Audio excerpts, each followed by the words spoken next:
اس ادارہ کے اندر انعقاد پذیر ہے۔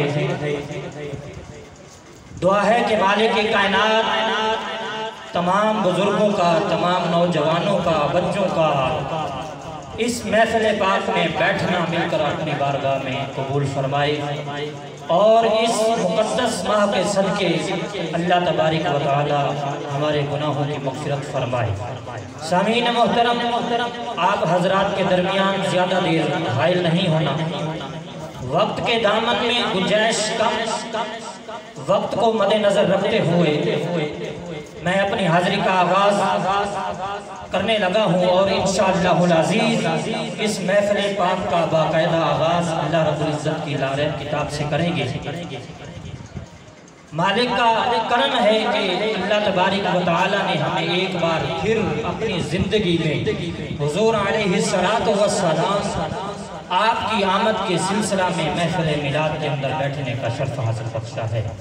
یہ مالک کا بے پایاں کرم ہے، کوئی اپنی مرضی سے نہیں آتا، یہ محبوب کا کرم ہوتا ہے کہ مشہور زمانہ شعر ہے کہ محبوب کی محفل کو محبوب سجاتے ہیں، آتے ہیں وہی جن کو میرے سرکار بلاتے ہیں۔ جس کو حضور علیہ السلام اپنی اس بابرکت محفل کے لیے، اس بزم کے لیے چنتے ہیں، یقیناً وہی لوگ حضور کی محفل میں تشریف لاتے ہیں اور اس محفل پاک میں بیٹھ کر اپنے گناہوں کی معافی طلب کرتے ہیں، اپنے اعمال میں اضافہ کرتے ہیں۔ سامعین محترم، باقاعدہ حاضری کا آغاز کرنے لگا ہوں۔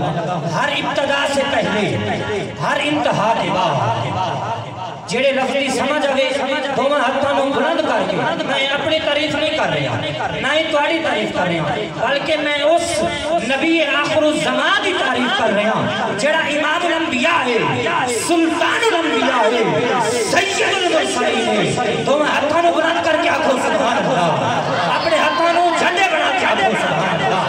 ہر ابتدا سے پہلے، ہر انتہا کے بعد ذات نبی بلند ہے،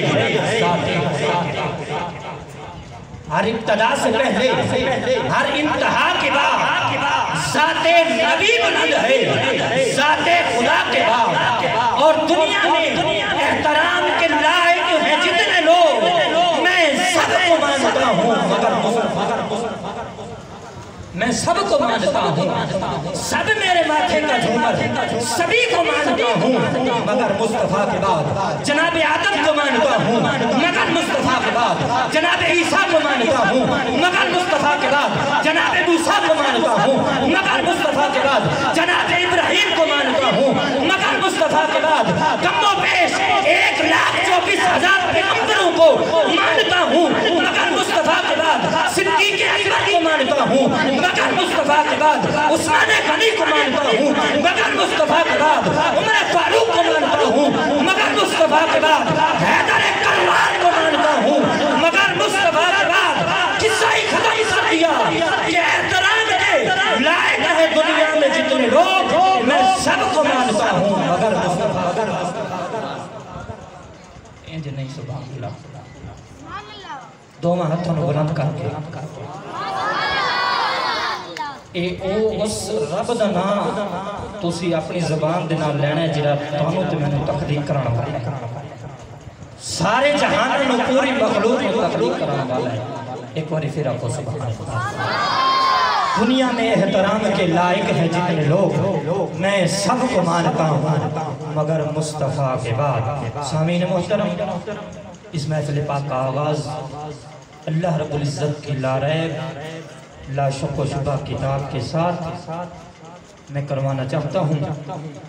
ادارہ حاضہ کے بہت ہی خوبصورت آواز کے حامل، بہت ہی عزتوں سے مالک کائنات نے نوازا ہے۔ ادارہ حاضہ کے استاذ محترم جناب قاری محمد شریف صاحب دامت برکاتہم العالیہ، آپ کی خدمت کے اندر میں مؤدبانہ التماس کروں گا مسند پر تشریف لے آئیں اور اس محفل پاک کا آغاز اللہ رب العزت کی لارب کتاب سے کریں۔ قاری محمد شریف صاحب، نعرہ تکبیر، دونوں ہاتھوں ٹھنڈے بنا کے نعرہ تکبیر، نعرہ رسالہ، نعرہ خلافت،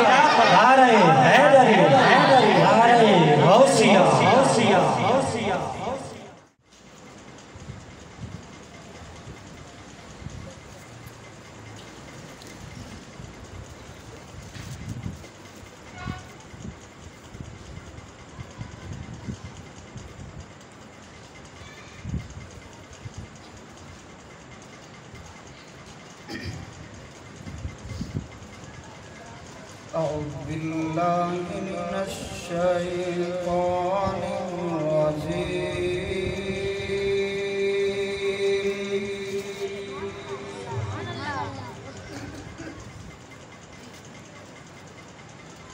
بسم الله الرحمن الرحيم.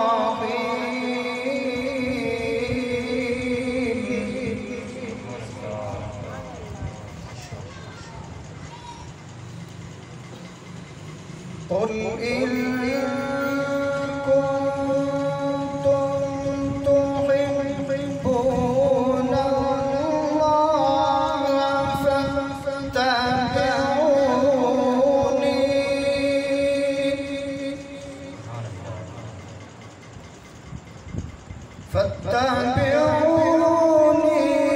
يحببكم الله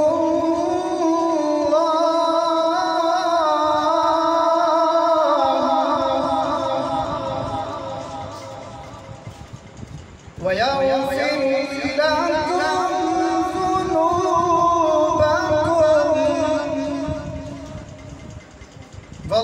والله غفور رحيم.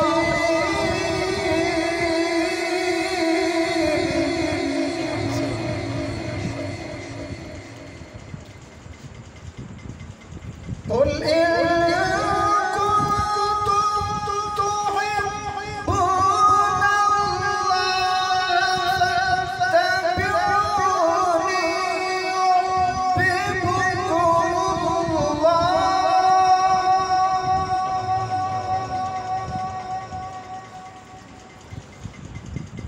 يحببكم الله ويغفر لكم ذنوبكم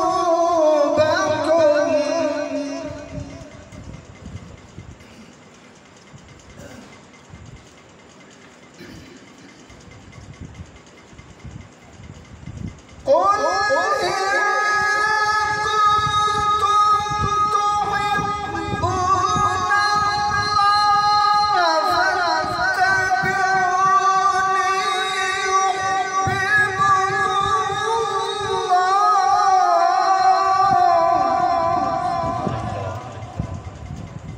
ويغفر لكم ذنوبكم والله غفور رحيم.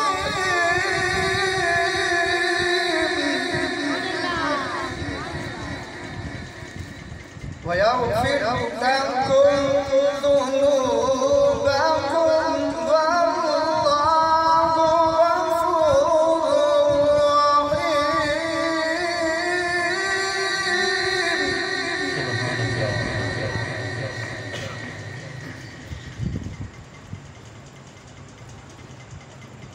قل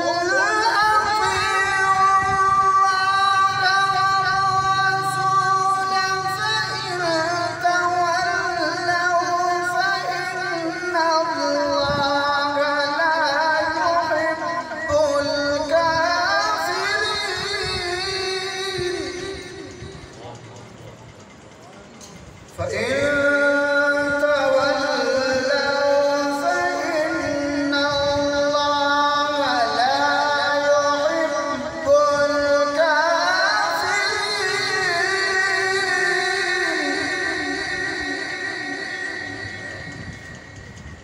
إن الله اصطفى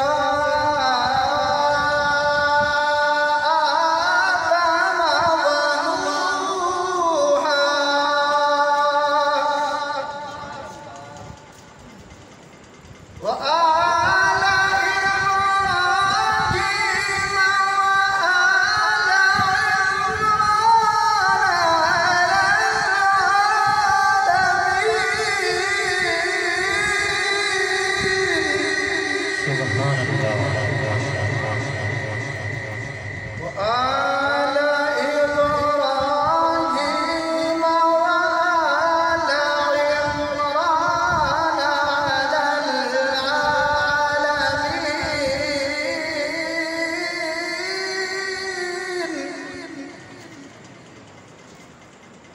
ذرية بعضها من بعض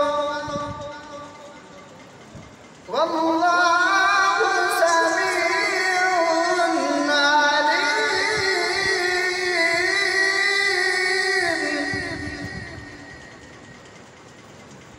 بسم الله الرحمن الرحيم.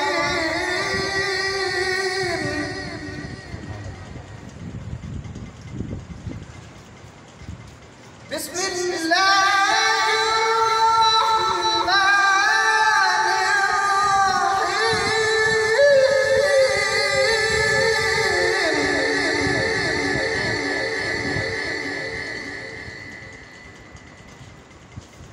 بسم الله الرحمن الرحيم. قل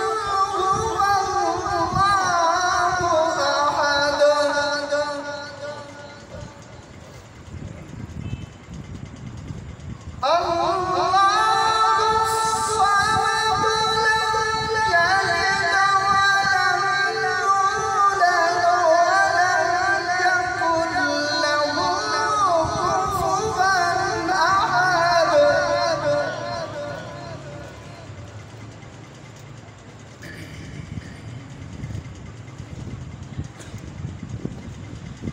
قل هو الله أحد الله الصمد لم يلد ولم يولد ولم